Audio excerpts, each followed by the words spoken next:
Salut tout le monde, c'est Chris. Dans la vidéo d'aujourd'hui, on va revoir ce qu'il s'est passé avec Mélanie dernièrement. On va rapidement revenir sur son histoire avec Martika parce qu'elles sont rentrées en contact. Et quand je dis en contact, c'est en contact, elles sont rentrées en collision si vous voulez.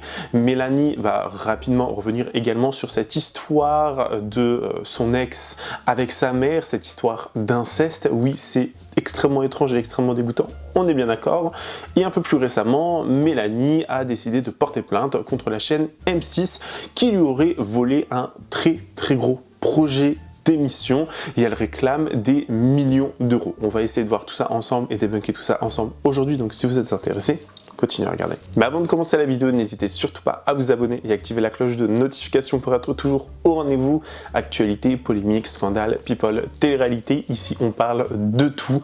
Et n'hésitez pas à faire un tour en barre d'infos si vous souhaitez davantage soutenir la chaîne. Merci beaucoup. Bon, je pense que vous vous rappelez de cette grosse histoire qu'il y a eu entre Mélanie, son ex, ainsi que Mortadelle. Ça a fait beaucoup parler sur les réseaux sociaux. Elle avait fait carrément des vidéos, c'est passé sur plusieurs plateformes. Enfin, vraiment, ça a fait beaucoup parler. Mortadelle ayant chauffé l'ex de Mélanie et l'ex de Mélanie ayant chauffé Mortadelle. Ça n'a pas arrêté, si vous voulez, dans cette histoire. Sauf que, bien évidemment, Mélanie ne s'est pas laissée faire. Elle a déjà balancé pas mal de choses qui n'ont pas forcément plu aux deux autres protagonistes de cette histoire, parce qu'ils ont décidé, enfin, Martika, elle a décidé de tout simplement porter plainte, d'après elle, contre Mélanie, donc très certainement pour atteinte à la personne, à son image ou son intégrité, diffamation, calomnie, je n'en sais trop rien, mais elle a décidé de porter plainte. Cependant, Mélanie est allée à Monaco, là où Martika, j'ai envie de dire Mortadelle et Martika à chaque fois, genre, je vais dire mort quelque chose, ou limite Morticia, genre Morticia Adams, bref. Martika, qui est elle à Monaco, bah, elles allaient forcément se rendre visite, quoi. Elles allaient forcément se voir. Et apparemment, ça a très mal, enfin, ça s'est très mal passé parce qu'elles se seraient à moitié tapées. Je vais vous laisser avec quelques images et quelques explications de la part de Mélanite. Regardez bien. Non, à ta copine. Ah oui, c'est la vidéo. Non, en bas, non, pas ta tête. Pas de vidéo. Non, pas ta tête. Pas de vidéo, pas de vidéo. Pas de vidéo, Moi, je suis pas influenceur. Mais pas toi. Elle est venue, elle m'a attaqué. Les copains, je suis en direct de Monaco et du lieu dans lequel il m'a trompé. Mais anyway, les copains, je vous explique pourquoi j'ai grave le seum. Parce que hier, il y a quelqu'un qui m'a appelé et qui m'a dit oui, elle est pas bien, elle sent pas bien, machin, elle regrette, nanana, dans des états pas possibles. Ok? Donc, vas-y, on va pas pousser les gens à bout, ok? Mais la night, elle va se calmer.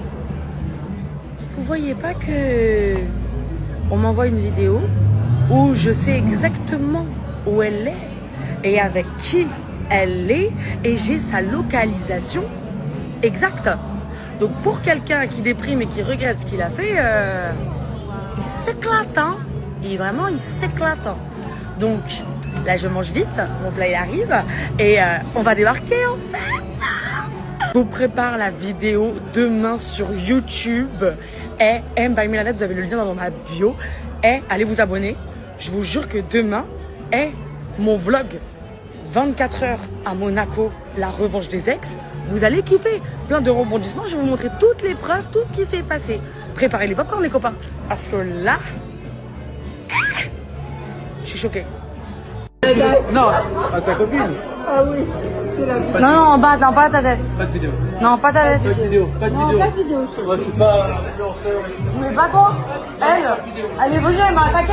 Bon, beaucoup de gens ont eu un petit peu marre de cette histoire, on va quand même un petit peu aussi dire la vérité, c'est que cette histoire est partie très loin, il y a eu beaucoup de révélations, des révélations qui n'ont pas réellement été révélées, je sais pas si on peut dire ça comme ça, mais il y a des choses qui, voilà, sont folles et en même temps, je sais pas comment vous dire, on reste sur notre faim. Déjà, premièrement, et c'est que ça n'arrête pas de tourner en rond, voilà, hein, on va se dire la vérité, ça n'arrête pas de tourner en rond, ça n'arrête pas de toujours être la même chose.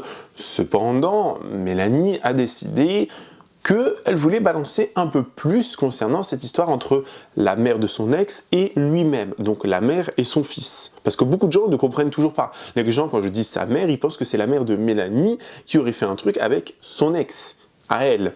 Non, c'est l'ex de Mélanie, donc le garçon, il y a sa maman à lui. Voilà ce qu'ils ont fait. Vous voyez ce que je veux dire? Bon, peut-être pas ils ont été jusqu'à copuler non plus, mais d'après les dires de Mélanie, comme vous allez le voir, il y a eu une espèce de scène en fait où la mère de ce fameux ex était en train de simuler un arrêt cardiaque ou je ne sais trop quoi, peut-être pour avoir un bouche à bouche, pour avoir un bisou, que sais-je, vous voyez, et les raisons qu'ils ont données les gens, c'est que enfin, les autres membres de la famille qui ont donné les raisons, c'était oui, mais c'est une mère qui aime beaucoup ses enfants, qui aime beaucoup ses fils. À quel point c'est dégoûtant, genre je sais pas si on se rend compte à quel point c'est vraiment dégoûtant, genre à quel point c'est sale en fait, je sais pas. Après bon, ça reste mon point de vue, hein. Il y a des gens, voilà, s'ils veulent garder la lignée, à la rigueur, faites comme vous voulez. On l'a bien vu avec les rois des fois dans certains pays, ou en France ou ailleurs, enfin bref, qui veulent garder une lignée et le sang noble, mais là en l'occurrence c'est pas des gens nobles. Et encore, bref, ça me dégoûte. Je vous laisse écouter ce que Mélanie elle avait à dire. Concernant aussi sa mère, donc comme je vous l'avais dit, j'ai vu des choses que j'aurais préféré ne pas voir, qui a mis des bâtons dans les routes à ma relation. Mais j'ai peur que ça aussi, on porte plainte contre moi parce que voilà. Mais j'ai une photo et j'ai gardé une photo d'une scène que j'avais vue, et c'est cette scène-là qui m'a fait péter un câble, où sa mère a prétendu faire une crise cardiaque, voilà, et qu'il lui fallait un Xanax. Ma mère, à défaut d'être une maquilleuse connue sur les réseaux, elle est aussi une très bonne comédienne. Et j'avais gardé cette photo, pourquoi? C'était pour confirmer mes dires quand j'ai appelé ma mère, mon père et surtout mon frère, parce qu'il voulait me jeter de la maison à 22h avec des sacs poubelles, voilà, parce que les valises lui appartenaient, et que c'est son père qui a pris ma défense et qui a dit bah non, Mélanie, elle reste là, de toute façon c'est moi qui paye, voilà. Et son père a clairement dit à ma mère que c'était moi qui avais une pensée assez bizarre, parce que on peut pas comprendre à quel point elle aime ses fils et l'amour qu'elle leur porte. Donc voilà la mentalité des personnes avec qui j'ai été amenée à côtoyer.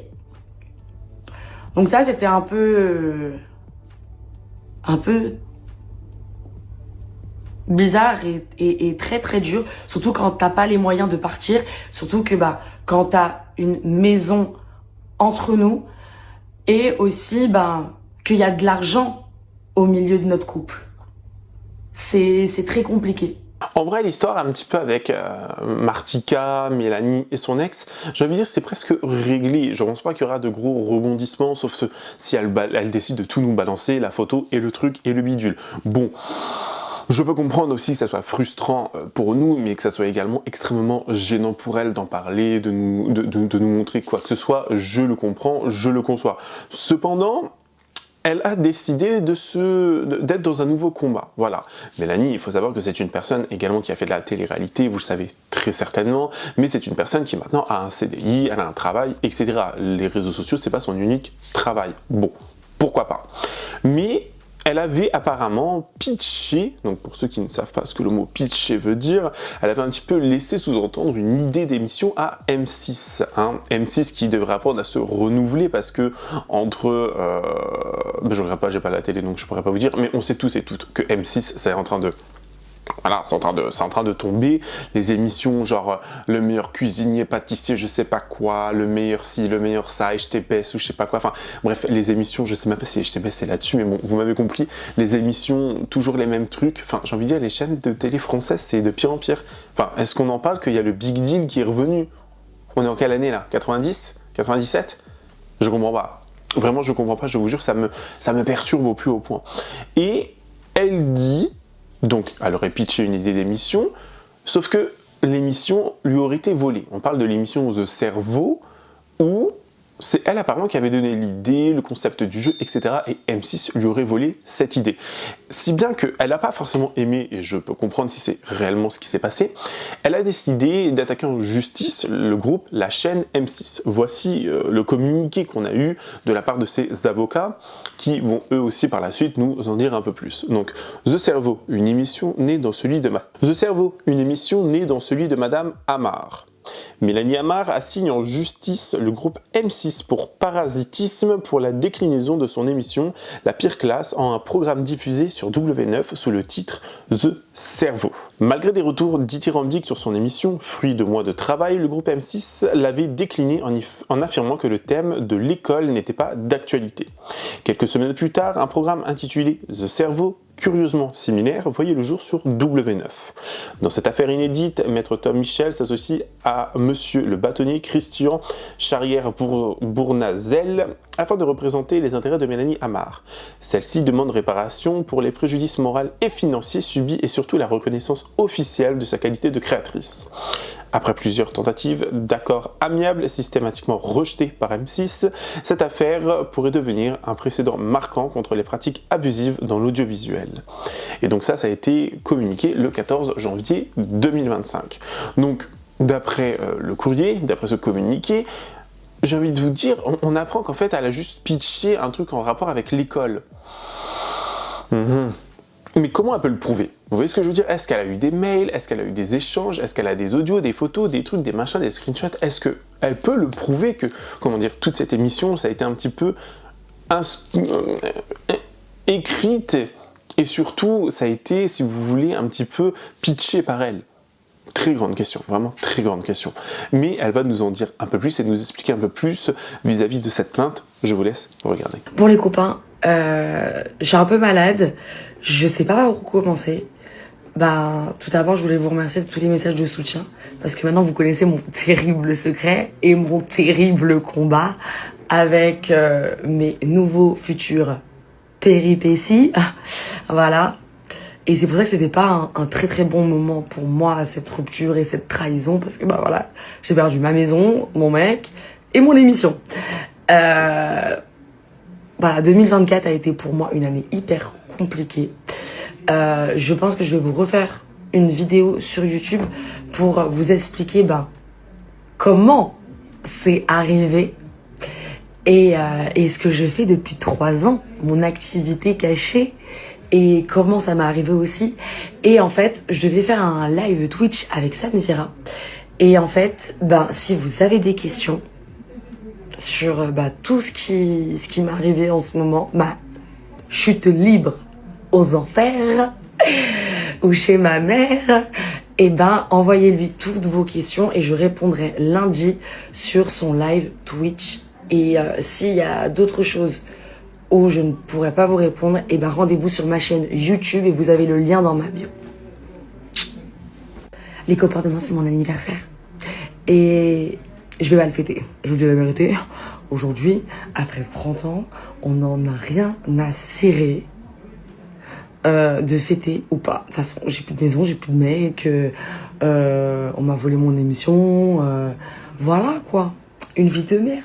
Personnellement, je suis désolée, mais j'ai envie de rien fêter. Je n'ai pas envie de fêter ma naissance maudite et avec toutes les péripéties qui m'arrivent. Par contre, grâce à vous, j'ai eu une bête de nouvelles et c'est pour cela que j'ai décidé que pour mon anniversaire, demain et dimanche, je vais faire gagner des cadeaux à certains d'entre vous qui vont jouer le jeu. Et voilà quoi. Vous allez faire un petit truc et moi j'ai sélectionné 5 personnes à qui je vais envoyer un cadeau en fait. Bon, I love you les copains et à demain pour my birthday.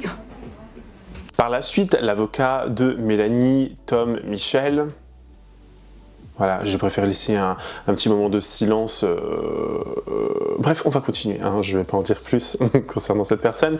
Mais Maître Tom Michel s'est fait inviter, a eu le droit à la parole, si vous voulez, sur l'émission de Samzira pour nous expliquer un peu ce qui était reproché à M6, ce qui était reproché à cette émission, au créateur de cette émission, et nous expliquer juridiquement parlant un petit peu plus ce dépôt de plainte et cette assignation en justice, ou bref, vous allez voir, vous allez mieux comprendre, et surtout comprendre pourquoi il y a eu tout ça. Et honnêtement, voilà, je me dis, Mélanie a raison, si c'est vrai ce qu'elle raconte, de faire des choses en justice, enfin de porter plainte et d'attaquer en justice. Elle a totalement raison.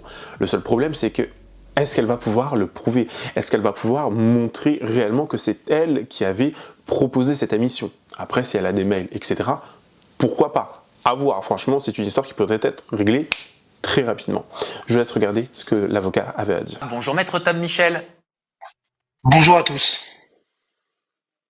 Tu peux me dire 2-3 petits mots pour que je vois si on t'entend bien, si tu as payé l'électricité, EDF?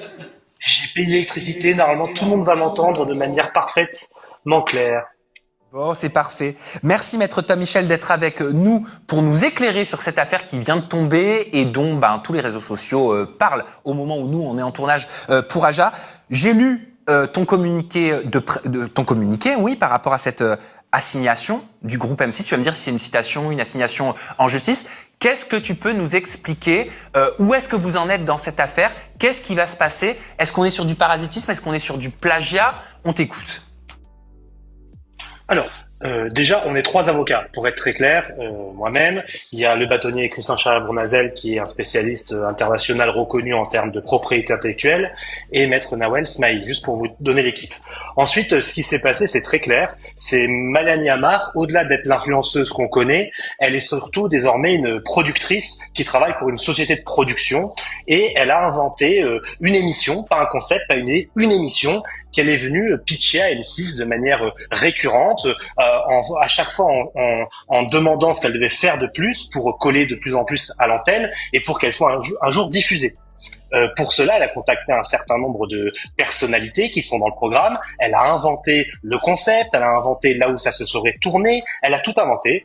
Et finalement, on lui dit, écoutez, on voulait le produire, mais l'école, ça nous intéresse pas. Laissons tomber, on verra plus tard. Et quelques semaines plus tard, quand elle arrive, elle regarde la télévision et puis elle voit programme original, The Cerveau, les influenceurs retournent à l'école. C'est littéralement l'émission qu'elle a préparée pendant plusieurs mois, pour laquelle elle a travaillé mais d'arrache-pied, c'est des heures, des jours et des mois de travail, pour laquelle elle a demandé à des gens de venir. Enfin bref, tout ce qu'elle avait fait a été repris de manière tout à fait cohérente par le groupe M6 W9. Ce qui s'est passé, c'est que on a d'abord tenté d'avoir un accord à l'amiable avec le groupe M6. Ce que voulait Mélanie, c'était absolument pas ni communiquer sur cette affaire, ni faire le titre des journaux comme elle est en train de le faire. Ce qu'elle voulait, c'était de montrer que cette créatrice de contenu, participante à de nombreuses télé-réalités qu'on connaît un peu faux-folles, elle avait, grâce à son intelligence, grâce à son cerveau, si j'ose dire, inventé une émission. M6 nous dit non, ce n'est pas la même chose. On a des éléments qui démontre de manière extrêmement claire que ce qu'elle avait inventé, créé comme émission, est peu ou prou la même chose que The Cerveau. Donc c'est pour ça qu'on a assigné dans le tribunal judiciaire de Nanterre le groupe M6, donc avec toutes ses filiales, l'ensemble des personnes, pour parasitisme. Qu'est-ce que c'est que le parasitisme? C'est quand une société utilise les travaux de quelqu'un, d'une autre société ou d'une personne physique, pour le reprendre à son compte de manière indue, ça veut dire sans donner une quelconque contrepartie. On espère que ce dossier va être pris au sérieux, parce que c'est un dossier qui est malheureusement assez, je veux dire, c'est pas le premier. C'est Mélanie Amar, c'est la première qui a eu le courage de porter non pas une plainte mais d'assigner le groupe M6. Elle est extrêmement courageuse. Je tiens à le dire parce que ça va être une longue bataille pendant des semaines et des mois, et elle espère bien sûr obtenir réparation de ses préjudices, mais aussi et surtout que tout le monde comprenne bien que The Cerveau, c'est en fait la pire classe créée par Mélanie Amar. Ok, c'est une sacrée histoire. Juste une petite précision. Est-ce que c'est le groupe M6 que vous assignez en justice, ou est-ce que c'est la boîte de production qui a fabriqué l'émission? Eh ben, pour nous, ce sont les deux, pour la simple et bonne raison que Mélanie Amar, elle va être amenée à présenter son émission, pas son idée, je précise, hein, son émission qui est aboutie avec l'ensemble des mécaniques de jeu, qui sera au casting, où ce sera tourné. Pour vous donner un ordre d'idée sans dévoiler les contours de notre assignation, ça a été tourné à la Cité universitaire internationale de Paris. C'est elle-même qui avait demandé pour sa propre émission s'il y avait la possibilité de tourner à la cité universitaire. C'est pour vous dire à quel point c'est similaire. Et donc, on assigne non seulement les chaînes M6 W9, mais aussi les sociétés qui sont afférentes, puisque les deux entités ont eu à connaître du projet de Mélanie Amar. Et qu'est-ce que vous demandez, qu'est-ce que vous réclamez concrètement ? Alors, concrètement, on réclame déjà de l'argent, pour être très clair, même si je veux être aussi tout à fait transparent avec vous, l'argent ne motive pas Madame Amar, très sincèrement. Et c'est une des premières questions que je lui ai posées quand je l'ai rencontrée. Qu'est-ce que vous voulez ? Ce qu'elle voulait, c'est simplement qu'on sache que c'est elle qui a inventé l'émission. Donc on demande de l'argent pour son préjudice qui soit celui d'avoir travaillé pendant des mois sans avoir une quelconque compensation, et de l'argent aussi pour son préjudice parce que cette émission, elle marche très bien. Elle fait plus de 400 000 téléspectateurs par soir, ce qui est nouveau pour une nouvelle émission. C'est des audiences qui sont extraordinaires. Et donc, on demande tant de l'argent que, notamment lorsqu'elle va être présentée en replay, on puisse constater que c'est The Cerveau, c'est une idée originelle de Madame Mélanie Amar. Vous demandez combien ? Alors, ce sont des chiffres qui font toujours un petit peu peur, mais il faut savoir qu'une émission originale comme celle-ci engrange des revenus qui sont énormes devant la télévision, pour les chaînes. On demande, pour l'instant, une somme de 1 300 000 € qui correspond à différents préjudices qu'aurait subi Mélanie Amar. Maintenant, une nouvelle fois, je vous le dis, c'est une somme qui est énorme, mais c'est une somme qui correspond à la réalité des chiffres qui existent à la télévision et qui n'est pas injustifiée. Donc vous demandez 1 300 000 € pour l'instant. Merci pour cette information, maître Tom Michel. Et Zatis souhaitait te poser une question. Oui, non, la première des questions, c'était quelle est la différence entre porter plainte et porter une assignation ? Alors, ça c'est une question un peu technique, mais je connais Zatis, je sais qu'il va dans les détails. On est là pas sur une plainte pénale, qui aurait pu être faite pour, par exemple, un certain nombre d'infractions.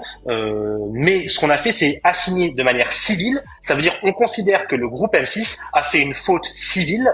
Et la faute, c'est le parasitisme, s'être servi du travail de Mélanie pour après faire cette émission. Donc, qu'est-ce que ça veut dire assigner ? Ça veut dire qu'on la cite directement devant le tribunal et que, à l'heure où on se parle, il va y avoir une audience, notamment en février, une première audience, qui correspondra à l'ouverture d'un dossier devant un juge. Ok. Et quand aura lieu cette première audience ? Je vais pas donner les détails, mais c'est fin février. Okay. Fin février, très bien. Moi, j'ai vu en plus. On prendra des nouvelles de cette affaire. Merci. Les candidats que j'avais appelé pour faire cette émission, qui m'appelle et qui me dit « Mélanie, félicitations, je vois que t'es pas une mytho, ils viennent de m'appeler pour le programme et tout, compagnie, je suis trop fière de toi, t'as pas menti, ça y est, t'es devenue productrice. » Bah, là je me mets à pleurer, à chialer, je dis « Comment ça, je suis pas au courant moi ?» Et c'est là que la guerre a été déclarée. Et je me suis rendu compte que ils ont fait mon émission et sans moi, dans la même école, avec les mêmes candidats que j'avais présélectionnés, avec les mêmes épreuves, le même look vestimentaire, les mêmes pièces d'épreuve, les mêmes épreuves. Et par contre, sans mon nom. En tout cas, on peut vraiment se dire que l'année 2024, fin d'année 2024 et début 2025 a été extrêmement mouvementée pour Mélanite, entre Mortadelle et son ex, entre les histoires d'émissions, entre les histoires de l'argent, le machin, le vol, le truc, les meubles, les crédits, les trucs. Honnêtement, on peut comprendre que ça a été très compliqué, on peut comprendre que ça a été très très loin, bien évidemment. Après, s'il se passait rien dans la vie aussi des gens, on s'ennuierait, on va pas se mentir, vous voyez, on se ferait un peu chier même dans nos propres vies. Concrètement, s'il se passait rien dans nos vies ou qu'on faisait que du truc lambda tous les jours, on s'ennuierait.